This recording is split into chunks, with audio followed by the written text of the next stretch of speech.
Good evening. This is Monday Night Bible Study at Living Water. And this is the 7 o'clock Bible study. And we just finished last week the David Factor. And we're starting a new series. It's called Here's the Thing. And it's going to be about looking at different situations that bring blessing and things that don't. And explaining that being blessed, having a blessed life, having a blessed relationship, blessed marriage, blessed career, job, it's not an accident. There are principles involved. And so here's the thing is going to be laying out how to live your best life, a blessed life. So tonight, what I'm going to talk about is how to be blessed in marriage. And I'm going to be addressing people who aren't married yet. I have done over the years, I have literally done tens and tens of wedding ceremonies. I've taught tens and tens of people, premarital classes. I have done much in the way of helping people with problems once they're married. And I've come up with a list of things that have to be present before you get married, before you make that commitment. Now, you may be saying to me, Pastor Rick, I am not getting married. I've been married. I've been married for 10 years, 20 years, 30 years. I've never been married, don't want to be married. Why should I listen to this teaching? That is an excellent question, let me tell you. Because although that may not be your situation, maybe you have children, grandchildren, nieces, nephews, friends that you can share this with.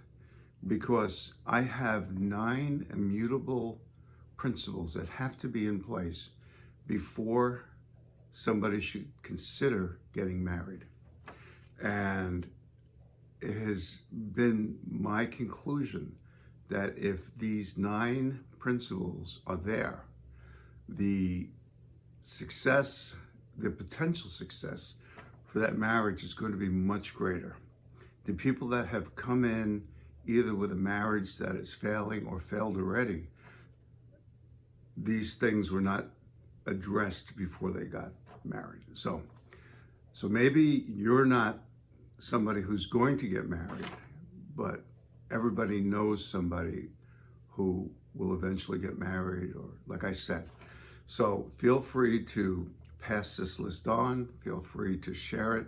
In fact, I hope you do, because one of the first things I do now when I sit down to do a marriage class, pre-marriage class with someone, is I say to the two of them, if you can't look at your intended and say with all honesty that I can live the rest of my life with them just the way they are without them changing, don't get married. Because a lot of times people get married with this thought, well, they'll change.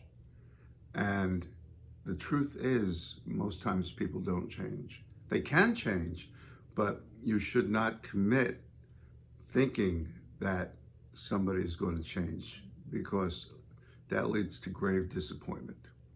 So let's get on with the list. The first and most important thing that has to be there for somebody you're considering for a lifelong partner in marriage is they have to have an ongoing, strong relationship with Jesus. I usually won't marry somebody unless both people are Christians. I don't believe that their chance of success is very great. Marriage is hard enough. And I know that when I was in a frame of mind where I was getting ready to think about marriage, one of the things I asked of the Lord is that whoever he sent me would love Jesus more than they loved me. Because I knew by then that if they loved Jesus more than they loved me, then they would always be good to me. And that is so true. I will marry people with age gaps. I will marry people of different ethnos.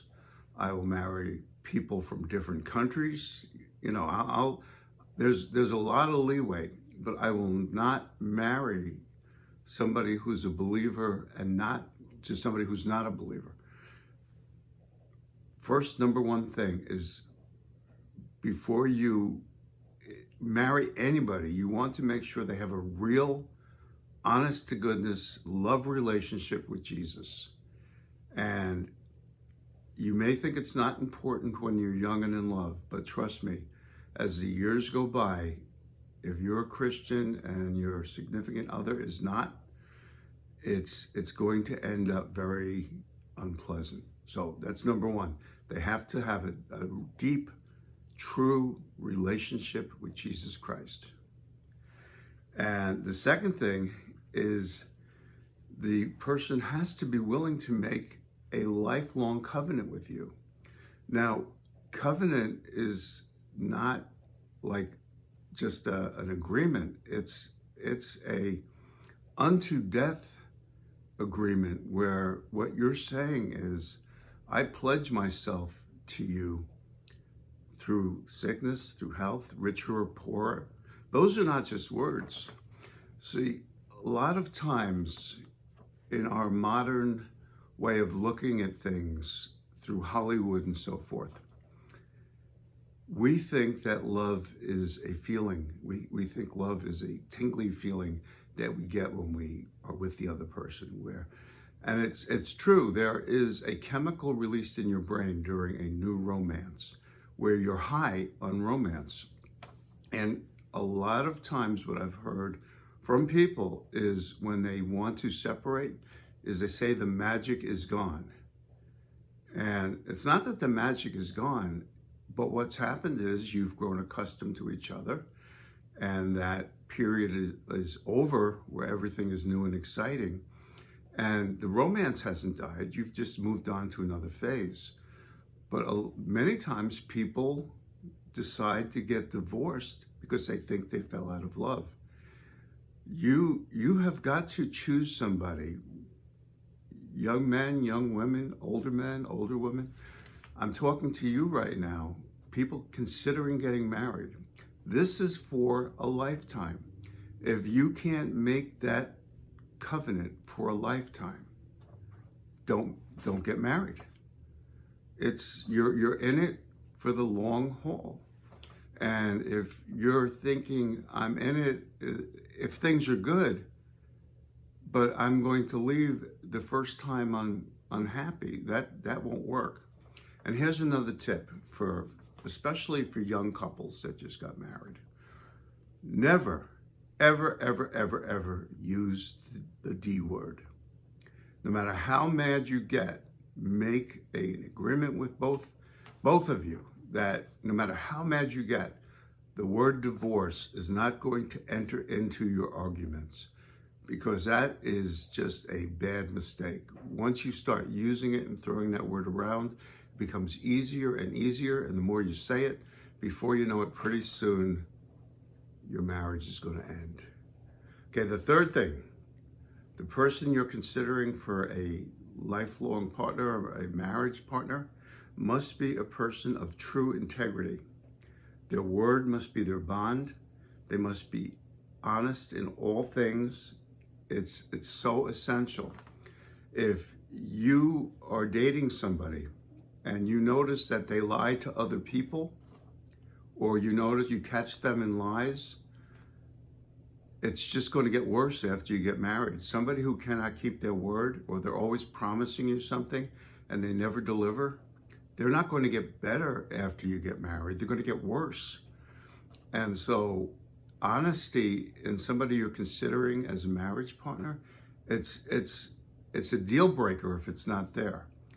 Somebody who lies and doesn't keep their word, they'll only bring heartbreak to you. So if you discover that the person that you're looking at, considering to marry, is a liar, doesn't follow through on their promises, run. Don't walk away from that relationship, because if they're a habitual liar and habitual breaker of their word, that is not going to get better. It's only going to get worse after you get married. And you're going to live a life of bitterness and disappointment. So that's the third thing. The fourth thing is they must be genuine in all their relationships.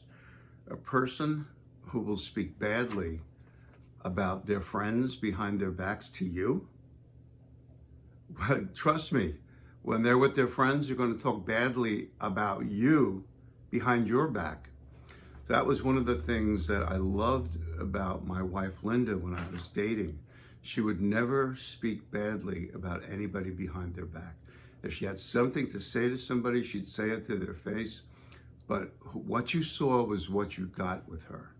And I learned that, over many years of being with people who are not honest in their relationships, people who will be friendly to your face and then talk bad about you behind your back. If you marry them, you better believe they're going to be talking bad about you behind your back. So this person that you're considering, they've got to be honest in all their relationships. If you find somebody who's a phony, who is nice to somebody's face and then tears them up or her up when they're not around, that's a deal breaker too. The fifth thing is kindness must be interwoven into their personhood. I know when we're dating and so forth, we put our best foot forward, but I think you should take enough time to see if somebody's truly kind. If they're kind to strangers, look at, a good indicator is, how do they treat, when you go out to a restaurant, how do they treat the servers? I have found that people who are unkind to servers, waitresses, waiters, people that are hired to be like a servant for the moment, if they're unkind to them, they have a mean streak, and that will bleed out into other areas. You have to realize, once you get married, these negative qualities, they don't get better, they magnify. So you need to look for somebody that has genuine kindness, that they're kind to strangers, that they're kind and courteous to people who serve them, that they have a genuine kindness for people, whether they know them or not. And you want to see how they treat children too. Somebody who's unkind to children, I don't trust them. So, and if you're looking at somebody for a potential spouse, that's important. Watch how they treat children as well. Another thing, number 6 on the list, but not least in importance, the person must be consistently rational in their thought, behavior, and decision making. So many times, people have gotten married, they've come back to me and said, I did not know they were crazy, that they were irrational.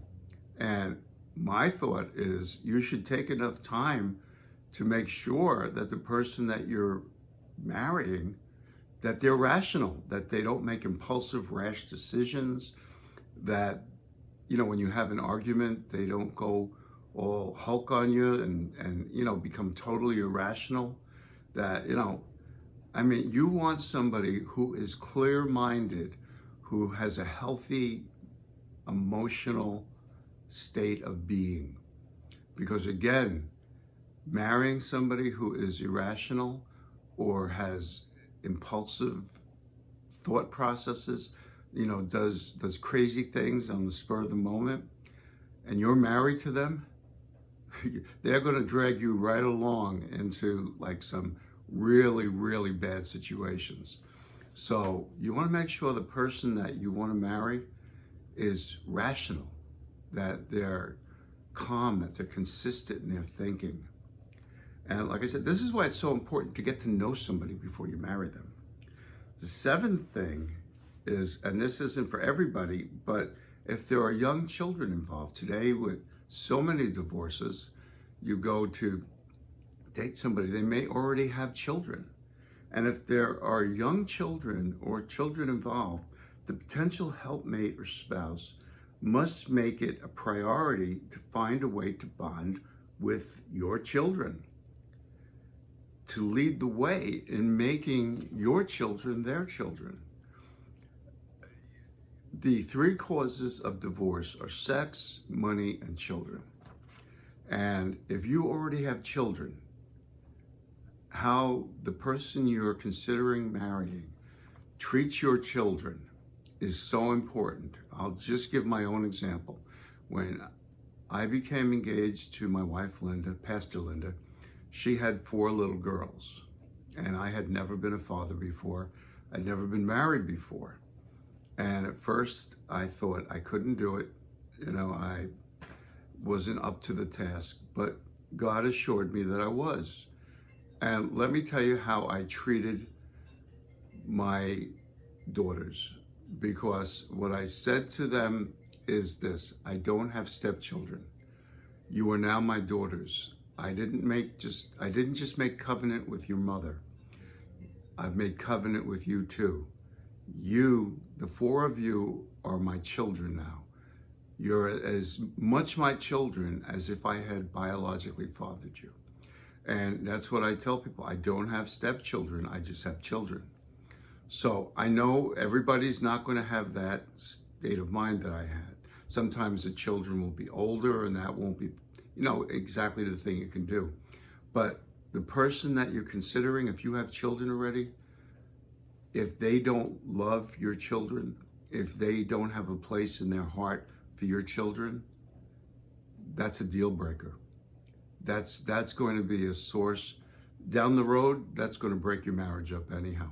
So if they don't love your children beforehand and they're going to turn into the evil step-parent, don't marry that person. Make sure they love your children first. The 8th thing is this: make sure that who you're considering for a spouse has goals, life goals, and that they coincide with yours. I'll give you an example, not the only example. I've had people that got married, that one of them wanted children, the other didn't, and they got married and didn't even know that. You should know that. I mean, you need to talk and make sure that your goals in life, they dovetail together, that they're compatible with each other. That's a deal breaker. If you're going to want children and your intended doesn't want children, that's going to be a source of great resentment down the road. So you need to find these things out. Another one is, what if you love where you live and the person you're marrying wants to move? And let's say you have family where you live and you love where you live, but the person you're marrying can't wait to move, but you don't know that. You see, these are things you have to find out before you get married, because again, these things have destroyed marriages. So that's a principle, that's a factor that's got to be in place, and you've got to know it before you get married. And the last thing is this: a commitment to covenant as expressed in the book of Ruth. And I'll say it, I'll paraphrase it. Where you go, I go. Where you lay your head, I'll lay my head. Your people will be my people, and your God will be my God. And that person that you're intending to marry has got to have that attitude. And it becomes so important later in life. When Linda and I got married, I was not big on family. I loved my family, I just wasn't big on family gatherings. Linda had a huge family and she was very big on family. And I made her family my family and vice versa. Brothers and sisters, if you're thinking of getting married and the person that you're intending to marry is not willing to make your family their family, that's a deal breaker too. If you're big on family and they're not willing to extend themselves to embrace your family as their own, that's a deal breaker. These are all things, these 9 things are all things that will It won't guarantee a blessed marriage, but if these 9 factors are in place, your chances of having a good marriage are so much better than if they're not. Well, like I said, you may not be getting married, but you may have children, grandchildren, nieces, nephews, you may have friends. Share this with them, because this will save a lot of heartache for people that you love down the road. Well, this is Pastor Rick. This is the new series, Here's the Thing. And I will see you next week. Remember, with Jesus, there's always hope, there's always love.